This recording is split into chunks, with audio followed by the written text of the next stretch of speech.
Okay, can I get a motion to open the meeting? So moved. Second. Was that Chris or Susan motion? Susan. Susan and Diana. Thank you.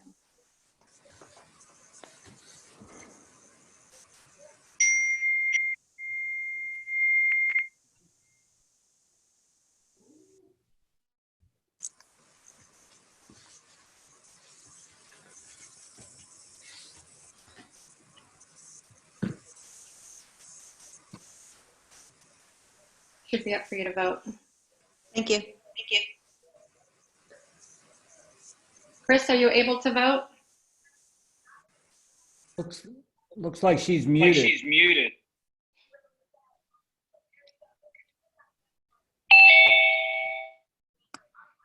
No, I need to do it. Okay. And how do you vote? Yes.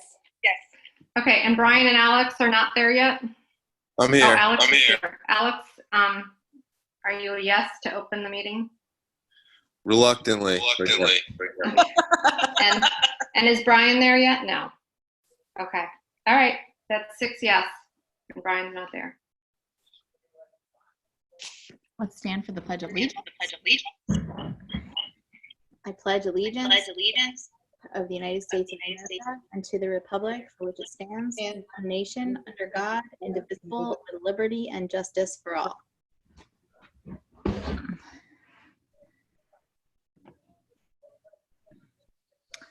Moving on to public input. I don't believe we received anything that was intended to be read at public input today, so we'll move on to President's comments, which Victoria kindly reminded me I should let everybody know that there will be 3 board seats open for the next election, and information regarding that election is still to be determined at this point. Per the executive order, any election has been postponed until at least June 1st, 2020. And my understanding is that the collection of any kind of petitions or signatures of any kind has been, is not recommended, obviously. So it's discouraged. So with that in mind, we will have 3 seats open. Hopefully people are thinking about running, but we still don't know the details of when that's going to happen. Other stuff, I think I can hand it right over to Mr. Nichols for some updates. He's been part of some calls with some of our public officials, and he has some other things to report. Yeah, thank you. So I can talk about a few things. I guess the first one is that I've sat in on a number of meetings with superintendents. And there are a lot of issues that are discussed, but one that is starting to pop up more often is considering what the reopen is going to look like. And every day you wake up, there's additional information in terms of what different cities, different school districts, how they're approaching it. Today there was a pretty lengthy article in the Washington Post talking about city districts and what they're considering in terms of opening up school possibly later this year, but more likely next fall. And what we're finding out is that there's a premium, and it's consistent with what we already know, there's a premium on social distancing. So they are considering things like split schedules. So the Dallas schools, for instance, are talking about half the students coming Monday and Wednesday, half coming on Tuesday and Thursday, and then Friday being a remote learning day. There are other districts who are considering staggered schedules daily, where half the students would come in for the morning period and the other half for the afternoon period. There's discussions about extended school years. A lot of things need to be worked out, but we need to start to think about what social distancing looks like in our schools. Denmark has already gone down this road and with their elementary school students and have limited the number of students to, I believe, 10 or 12 per class. which would necessitate in our situation a split schedule. So related to that, I would like to recommend to the Board of Education for consideration that we seriously think about not running a daycare facility at the Sag Harbor Learning Center next year, and consider using that facility to house multiple grade levels, whether it's kindergarten, first grade, first grade. We can work the details out amongst the administrators, but doing that would provide more space for us and greater flexibility to meet what the social distancing requirements will ultimately be. So that's the first thing I wanted to talk about with the board tonight. So my recommendation is to make that decision tonight at some point so that we can plan accordingly. The second thing that I wanted to discuss this evening was to just provide an update on the state budget. There's been a lot of talk, and Governor Cuomo has spoken about it multiple times with regard to the revenue shortfall that he anticipates. The number seems to be somewhere between 10 to 15, 10 to 20 billion. And the tentative word out there right now is that they're considering a 20% cut to state aid to schools to address that, which would basically amount to about 5.5 billion. And so what you're seeing is various advocacy organizations coming out with positions.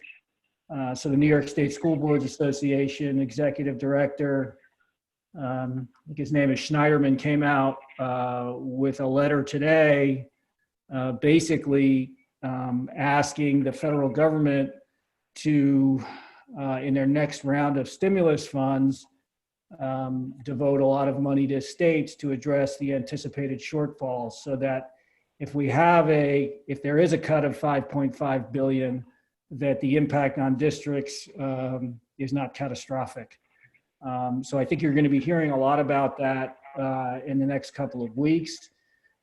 In that New York State School Boards Association letter today, they noted that if, in fact, that $5.5 billion reduction were to take place, it would return schools in New York State to the 2014 funding levels. And the last time they went through something like this, post 2008, over a 3-year period, there was a loss of $20,000 jobs. Just to give some context, that 2009 to 2012 period, over 3 years related to that recession, there was a total cut of 6.2 billion.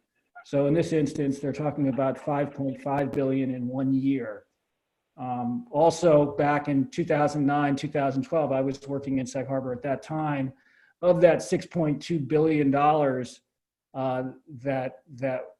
that was cut from the state education budget, over 4 billion of it was made up in stimulus funds directed to states. So again, just to wrap up this piece, you're going to be hearing a lot over the next couple of weeks from organizations advocating for the next round of stimulus monies to address the anticipated revenue shortfall at the state level. The third thing that I wanted to talk about was some discussion that's been emerging regarding extending the tax payment deadline. So Nassau County, for those of you who don't know, the Nassau County Legislature extended the deadline from May 10th to June 11th. Today I sat in on a conference call with Fred Thiel, representatives from Senator Lavalle's office, Jay Schneiderman, a number of superintendents, and a number of representatives from local municipalities. And the question was asked, is there a possibility that the May 31st deadline for Suffolk County would be extended? And it seemed that the answer from Fred Thiel was that from his perspective, his opinion was that that was highly unlikely, that the only thing that would result in that deadline being extended at this point would be an executive order. The legislature is not in session, so it really wouldn't be in their wheelhouse to make that happen on their own. So based on that, he thought that it was unlikely that the May 31st deadline would be extended. And what that means for us is that if that deadline's adhered to, then the schedule of payments to fund districts stays intact. So those are the three topics I wanted to cover in my superintendent's report. Thank you very much, Jeff. So I think we can go right into administrator's report. So I'll introduce it, and then I'll turn it over to Mr. Malone, Ms. Carriero, and Mr. Guinan. As all of you are aware, since mid-March, we've been engaged in remote learning. And when we first made the decision to go with remote learning, we knew that over time the process would change, and that we needed to be flexible with regard to addressing the needs that are out there, listening to our constituents, which are our parents and our students, and trying to meet this challenge as thoughtfully as we could. So the first phase really was pre-April break, and then following the April break on that Monday, we moved into our next phase of remote learning, and we continue to get a lot of feedback from parents, and it's different feedback. Some parents are very, very happy with what we're doing. Some parents think we're giving too much work. Some parents think we're not giving enough work. Some parents think that the schedule is too confining or restrictive, and others think that there needs to be more structure.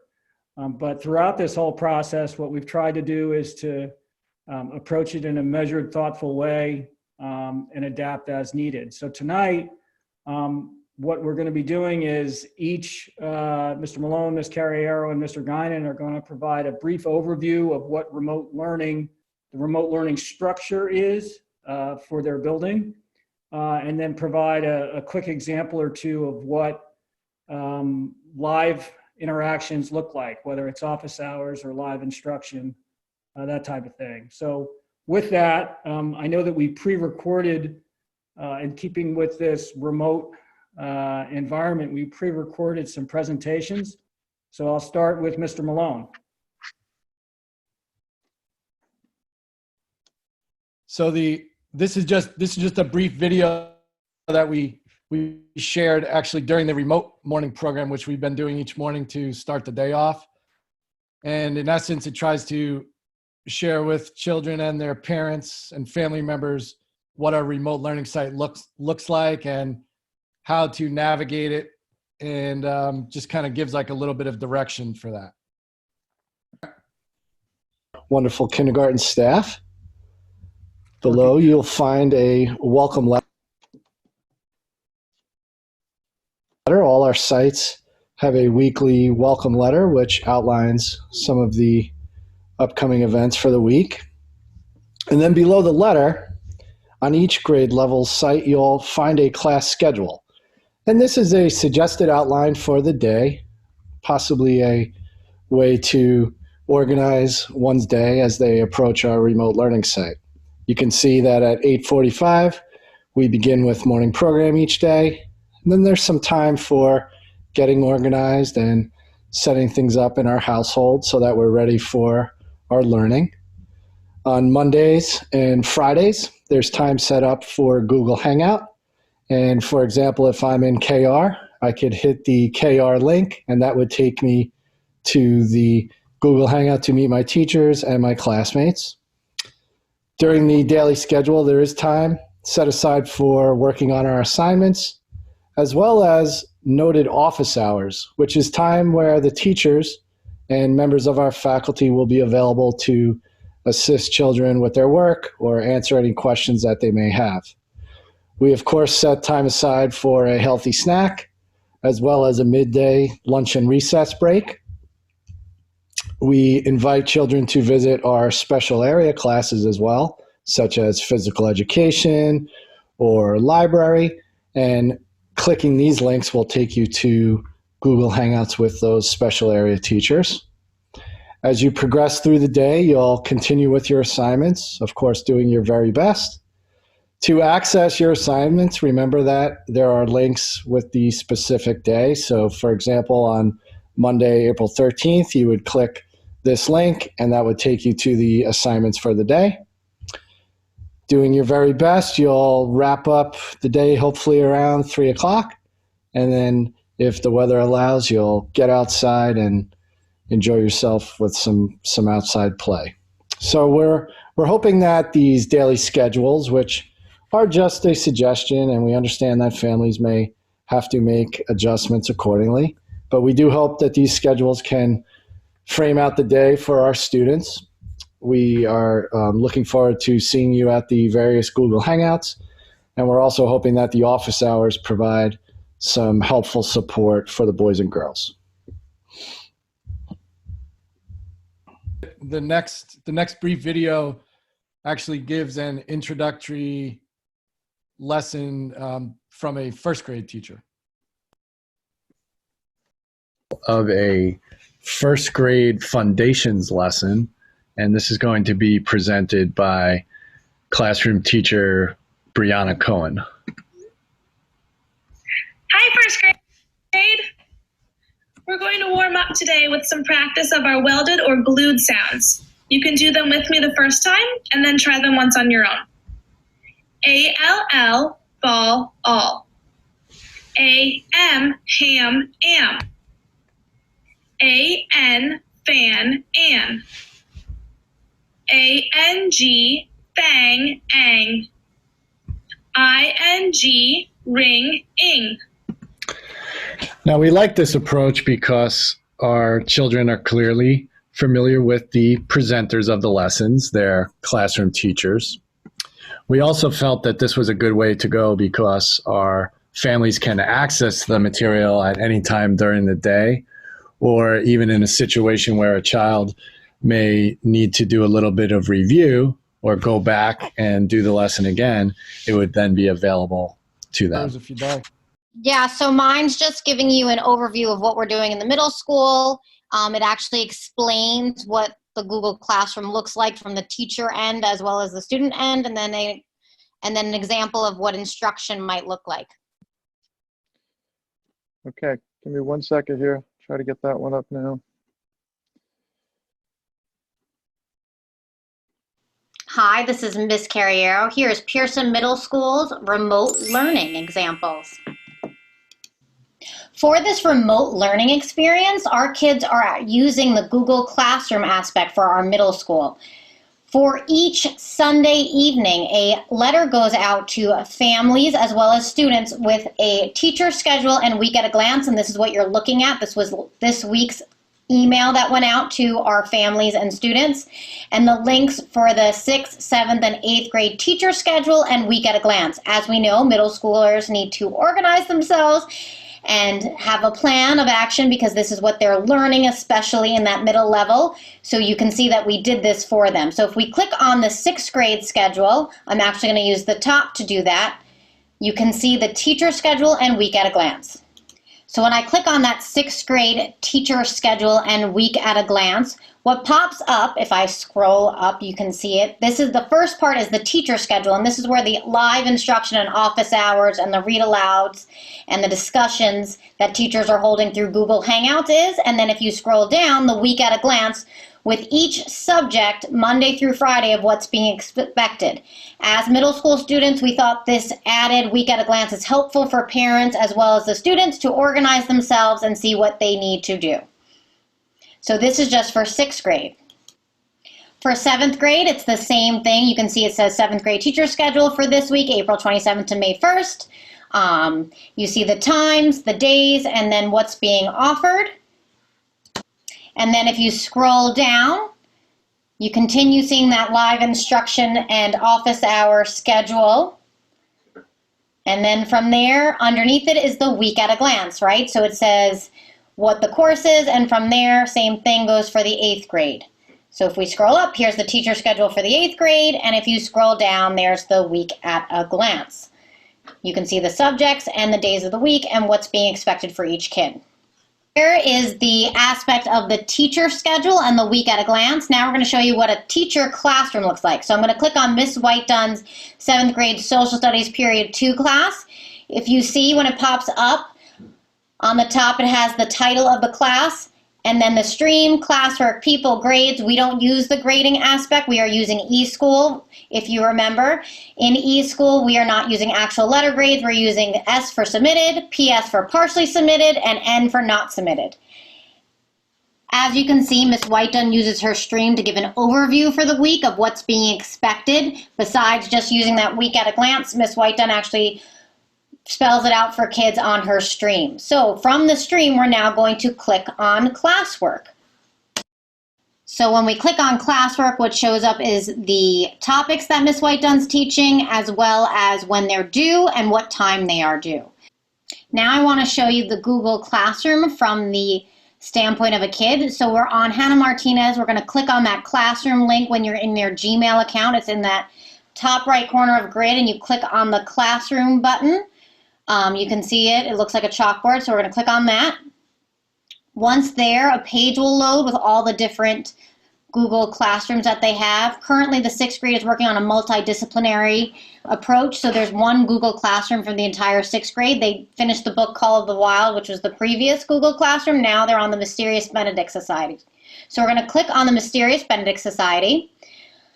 Here comes what your home page is the stream. So on the stream, there's different comments. On the left right there, you can see the upcoming events in the calendar. And here are the stream of consciousness that's going on. So Miss Caulfield has a read aloud that was happening at 11:30. Miss Reed posted a comment, and then the video link is right there. And as you can see on the top, it has the name of the class, and then it says stream, classwork, and people. You're now going to click on classwork. So once we click that, a new page loads, and you see there's materials listed above. Under the materials is the book and the 6th grade live schedule and week at a glance. Underneath materials, if you scroll down, is all the assignments. So as you can see, assignment chapter 1, it was due April 20th. And then you scroll down, you can see another assignment. If we click on this chapter 4 assignment, it gives you a little preview of what's being expected. There's a Google slide deck with description of what the actual assignment is. It's due today, as you can see in the top right highlighted corner. And if you scroll down, there's more material with it there to help the kids with the assignment. If you click View Assignment, another page will load. Your work will be in the top right. You can see it assigned. You can press Turn It In. If you click Turn It In, you'll upload your slides and submit it. We're not going to do that because we need Hannah to do it herself. So I'm going to click Cancel. And from there, we're going to click on the grid. And if you click on the calendar, it will actually show you what assignments are due for the week, and it will put it in the child's Google Calendar. So this is almost like having their online planner. As you can see, the assignment's there for the 27th. So there is the outlook from a student for what their Google Classroom experience is looking like. So now we have an example of Miss Westhoff's math class that she did. This is live instruction with questions and answers going on. Here's Miss Westhoff. After we get through 10.11. I think I did it wrong. I didn't really get this part Okay. of it. So we know that the equation that our calculator came up with was this. So that's the predicted equation. And we want to know what that would predict for x equals 10. So I'm just going to pop 10 in. And let's see what I get. So I've got my 5.2 times 10 plus 18 So I got 70.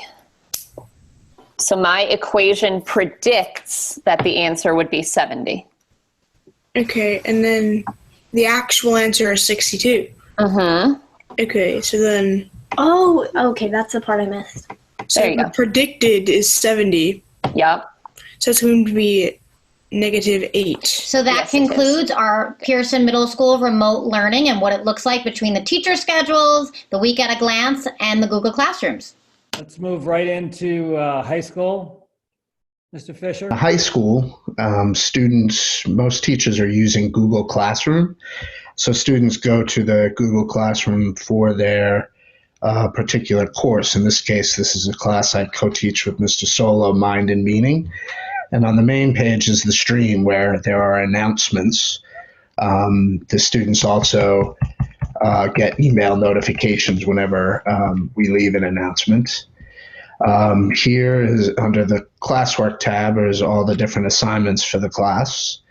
And under people is all the different students, help students and schedule the different live interactions. All that information is in here for them. I coordinate with the teachers for the high school schedule using this spreadsheet. So teachers input when they are having their live interactions with students, whether those be instruction, class discussion, or office hours. And as you can see, there's a lot going on at every hour of the school day. The spreadsheet helps us to be flexible for everybody's unique needs, teachers and students and their families, and also to serve as a dashboard. So when there are conflicts between courses, we can see that and I can work with the teachers to resolve them. This spreadsheet informs this tool, which was given to parents so they can help monitor their child's learning. They can use this yellow drop down to go to, say, my child has Mr. Atkinson Barnes, and I see he has his economics class on Monday at 10 to 11. And I see that he has office hours on Tuesday, so if I have any questions, I can go there. Then my child has Mr. Kinnear for math, and I check Mr. Kinnear's schedule, and he'll be providing instruction during these times. And I scroll down, and it gives me a view of what he's doing all week. This is an easy way for parents to help build their family schedule for the week. And I thought I'd share with you some examples of what this looks like. So here, let's join Senora Gutierrez's Spanish class. Sí, aspectos de la lengua, por ejemplo, acentos. La utilizar de los acentos no importante es una peligrosa que la lengua. Sí, es verdad, ¿no? La escritura, sí. ¿Por qué debemos preservar las lenguas? And let's jump on over and have a look at Mr. Barron's bio class. What part of the small intestine? So what about the small intestine was so important? Why did we focus on it? What does it have? The villi. Villi, and the villi allow for More surface area. Surface area, great job. So just as we focused on the small intestine, having a lot of villi. And then let's pop over to Mr. Fujita's music class where they're using Songmaker. Is it G? Yeah. It's G. Nice. What's the bass? The D, right? So what would it be? A G. G in first inversion? Close. It's G in second inversion. Oh, there. All right. When we're doing triads, it would be G6/4. But that was good. Yeah. Okay. Yeah. Did you send yours in? Oh, yeah. I'll do it. I think I might have done mine wrong, though. That's all right. You were able to identify this, which is what's important. Okay. Ooh, cool. Let's hear it.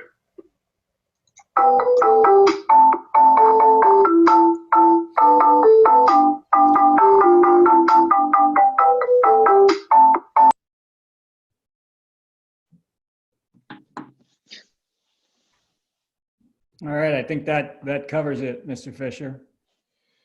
Thank you. Any questions about the remote learning? Thank you for putting that together. That was awesome. So cool to see what is going on in all the different schools, because I only get to see what's happening in the elementary school. I had a question about what school might look like moving forward. And I think basically seeing that overview, which was super helpful, I really appreciate that. It's clear to see that the interface and the structure of elementary school versus middle and high school is different, which makes a lot of sense considering the developmental age of the students. I know in some other countries, when they're thinking about reopening schools, they're approaching elementary school very differently than middle and high school, partially because kids don't move from teacher to teacher in elementary school, and also because the remote learning plans for elementary school are just, harder because of the age of the student.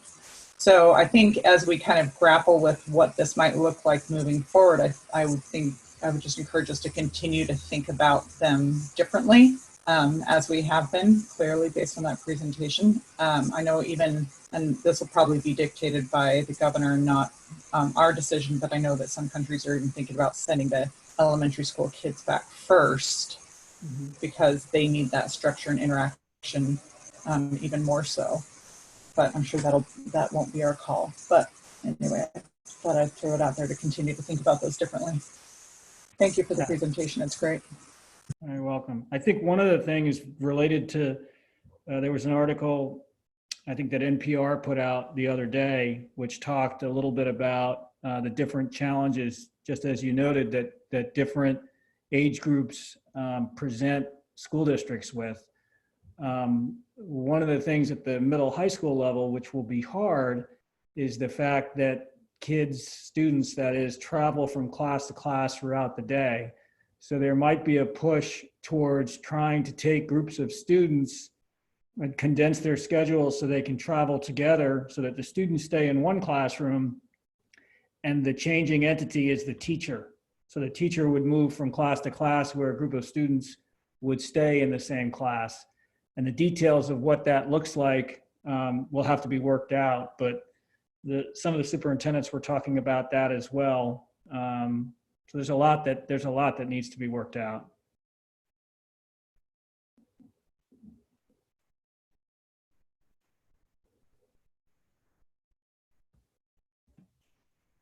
If no one else has any comments or questions about the presentation, I guess we can move on to the consent agenda.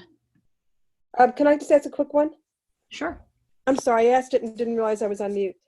Jeff, I think that was terrific and very helpful.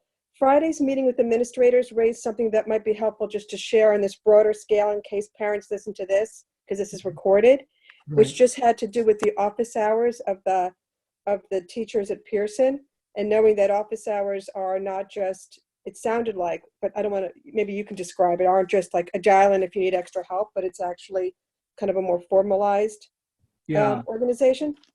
Yeah, thanks for bringing that up. I should have brought it up. So there is a little bit of there's an educational piece that needs to be implemented with regard to office hours, because I think some in the school community a lot are thinking that it's only for students who require extra help and it's remedial in nature, when in fact we want it to be viewed as more of a free exchange of information and an opportunity to connect with teachers, not simply related to remediation. And that the better job we do of articulating that to the school community, the wider the participation will be.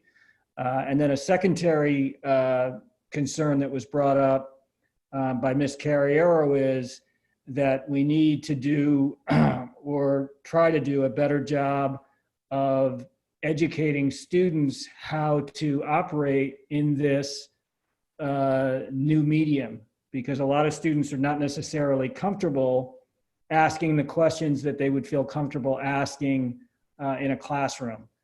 So Ms. Carriero, did you just hear that and do you want to weigh in? So yes, Chris, that definitely was brought up at conversation with administrators. Can you all hear me? Yes. Okay, so what we're doing at the middle level, especially because office hours to a middle school student and any way of getting out of anything is what they want. So we've created a helpful video with Ms. DiNapoli as well as some of our student council officers, because I think we've sent out emails to families as well as students, and there will be another one coming. They don't like to read children. They like to look at things and view them. We need to do it through different mediums, just like we do when we're teaching. So there's a video that I'm creating right now in the help of all of our teachers to explain what office hours look like. We're most likely going to add a bit of videos that we have of instruction and what our expectation is of office hours. It can be those clarifying questions, just like you saw with Ms. Westhoff's algebra class, or it could be a read aloud when going over something to review words or literary devices that were happening and what should be annotated and if the annotation should be okay. We have some video of that as well. We understand and we have to think outside of the box when delivering this to our families as well as our students, because they need to see the visual as well as read it in order to understand it. I've been starting those weekly coffee with Carrieros, and I'm waiting to put them on the schedule for this week because I'm going to ask that they be a bit mandatory, obviously, for children that don't have the equity and access. We will record them and post them so that we can go over that with the entire grade. So that's what we're doing over at Pearson. Great, thanks. Any other questions?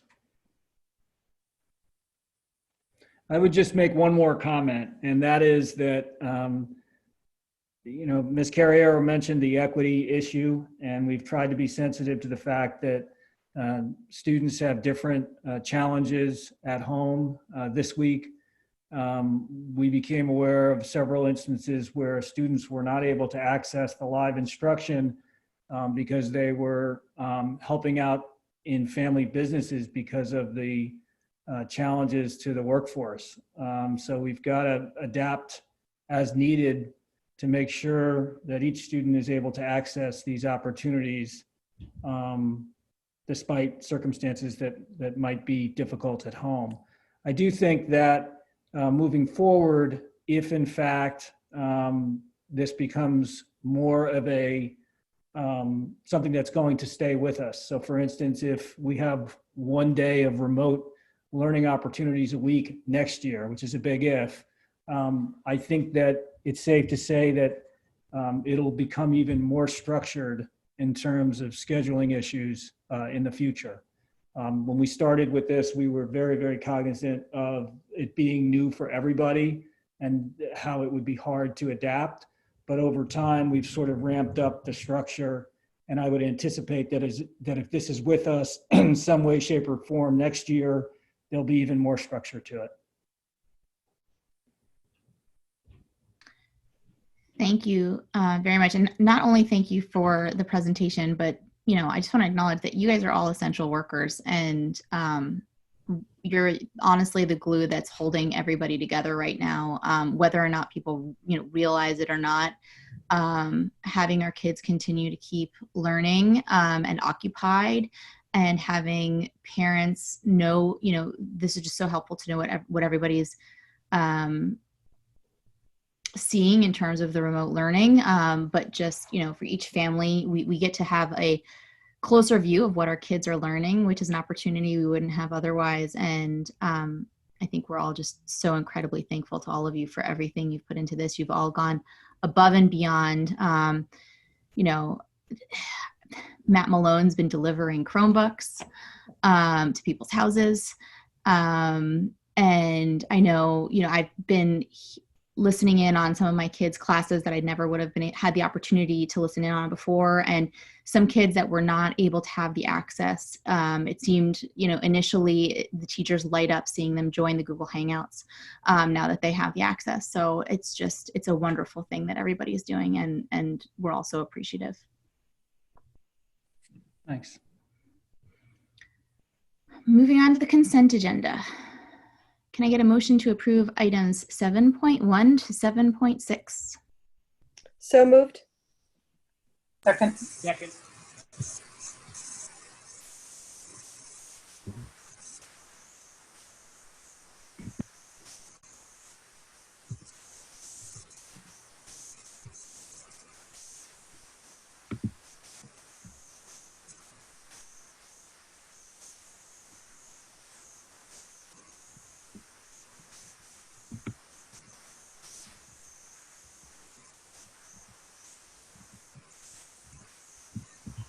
I'm sorry, I just need Chris's vote. My vote is yes. I approve. Okay, that's unanimous. Thank you.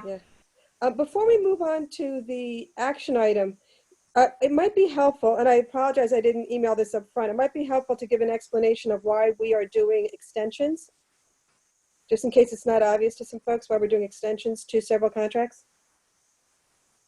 I can address that unless Ms. Baum, are you on the line? So it doesn't appear as though. Lori, are you there? She's on. She's just muted. Can you hear me? Yes, we can. Oh, okay. The reason why we're doing the extensions is when we originally went out to bid, we did put in that we could extend for 2 years based on our willingness and the contractor's willingness. All the prices are staying the same, and I checked with Buildings and Grounds to see if they were still happy with the vendors, and they are. I sent out the letters asking if they wanted to extend, and they all were willing to extend at the same terms. So it saves us a lot of time and energy to do extensions rather than go out to bid again. But there is a. Thank you. That's helpful. Okay. You're welcome. Ms. Baum, there is there's a limit on how many years we can extend. I believe it's 3. Yes, it is. Okay.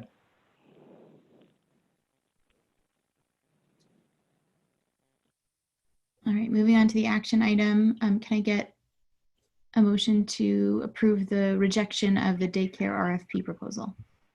So moved. Second. Any discussion? And this is just based on what Mr. Nichols reported earlier in the conversation about needing to have that the Sag Harbor Learning Center as a potential additional space for traditional current instruction, correct? Well, I think it's 2 things, right? The bid that was submitted to the district was incomplete. So we weren't able to accept that bid because an important part of the bid was left out. So on the advice of council, we have to formally reject that. My recommendation, you're correct in stating that this is somewhat tied to my recommendation that we essentially not go out for another RFP, but move forward with planning to use that facility to afford us more flexibility with regard to social distancing next year. Thank you. Yes, this is why at least the public knows why we're not going to go back out again. Mm-hmm.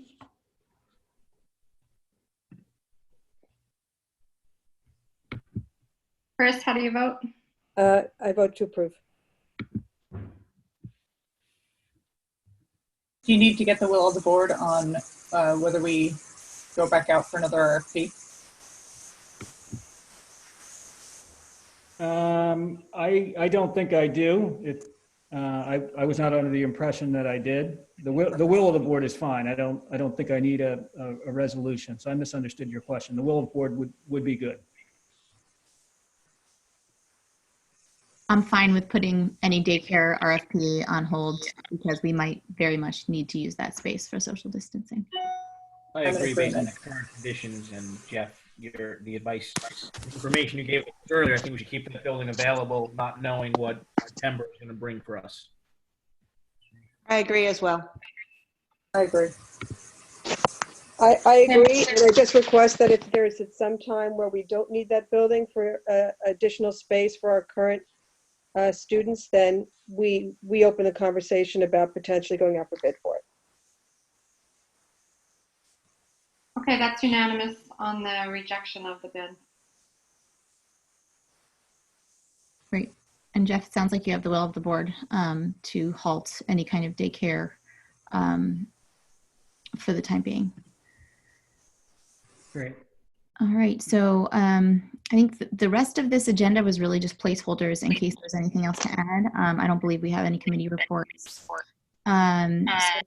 Jordana, I did text you. I did text you about one item for Yep, public, I was about not to for. say if there's any items for discussion or unfinished business, this would be the time. So go for it. Okay, terrific. I don't know if anybody else was on this call Saturday. If you were, please jump in. But the New York State School Board Association had a town hall for Suffolk County school board members. It was organized by the area director, Kathy Romano, and it included the Eastern Suffolk, the superintendent of Eastern Suffolk BOCES, a superintendent from West Islip, Jay Rowona, who is, I'm mispronouncing his name, very smart guy. He's the executive, deputy executive director and general counsel of NYSBA, and then Robert Schneider, who's the executive director of NYSBA, and who I think Mr. Nichols referenced earlier. Anyway, it was about an hour call. It was really useful. I'm going to give just a couple of highlights since I think they relate to some of the things we talked about tonight. It was the general counsel's feeling that they expect a final answer in the near future, possibly next week, just about if the budget vote and elections will be extended, and if so, what the next anticipated date will be. They shared that the major learning that they feel like they've gotten out of this process is the connection piece is almost, if not more important than the content piece in terms of students being connected to their teachers and other students. The equity piece we've talked about, and also that both NYSBA and the state are working hard to try to make sure that seniors have some level of acknowledgement as much as possible and celebration, and also younger students if there are specific milestones that usually take place in the school year. They're working hard to try to figure out ways in which to support districts to do that. There was a long discussion about the equity piece. In fact, they referenced that there are areas of upstate New York that don't even have internet access, which and they reflected that in Suffolk County, we don't really have that, but the big piece we have in our district and just about every other district is just individual families not having the technology or internet access, and how the state needs to do a better job of ensuring going forward that districts specifically aren't having to pick up on that on their own. In terms of the budget, they said April 30th, the state aid drop will happen in terms of we should get a better idea of what we're getting or not. So at the time they talked about 20%, it could be more or less. And they talked about the advocacy. Let's see, there was a bit of a discussion about anticipating cuts of teachers, guidance counselors, and other staff. So many districts are having to look at that. And then, and they touched on, do you have cuts? Do you freeze contracts? Do you renegotiate contracts? So all of those things they said could potentially be on the table, unfortunately. They talked about the standards and accountability, and that those are going to be shifted back a year. So I think we've talked about the new ELA and math standards that were supposed to be implemented in September, and new testing would be spring of 2021. That would be shifted back another year along with everything else, and that could even be further depending what happens next year. And then they just mentioned two other things that I thought were interesting. A board member brought up the challenge of trying to keep the public engaged when we have these virtual board meetings. And what NYSBA stated was that it's the fiduciary responsibility of every board to try to engage the public to the maximum amount you can using technology. So they talked about if you can't have them live where you allow them to ask questions during the question area, that there are several platforms that have chat boxes where you could acknowledge questions during the meeting. They can raise their hand, and that they can ask questions that could be addressed in the live setting. So I'm just bringing up with the board that I think we should look at that potential for future meetings so that we can engage the public more. And then the last thing they brought up was having several people on the phone had said that they found that it was really useful to be sharing with each other, and asked about that, which Kathy said she's going to try to facilitate. But she did say that there was a group already set up that is representative of the presidents of the school boards of Suffolk County are all conferenced and talking. I had never heard of that before. I didn't know if Jordana, you had, or anyone else on the board, So I thought I would bring it up because that might be certainly something that we would want to tap just to stay connected with the other boards. And that's it. Great. Thank you very much for that update. Can I get a motion to adjourn the meeting? So moved. Second.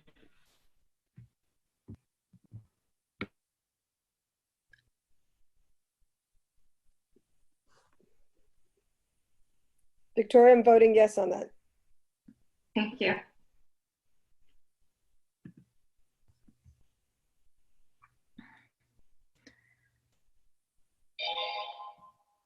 Just waiting for Brian.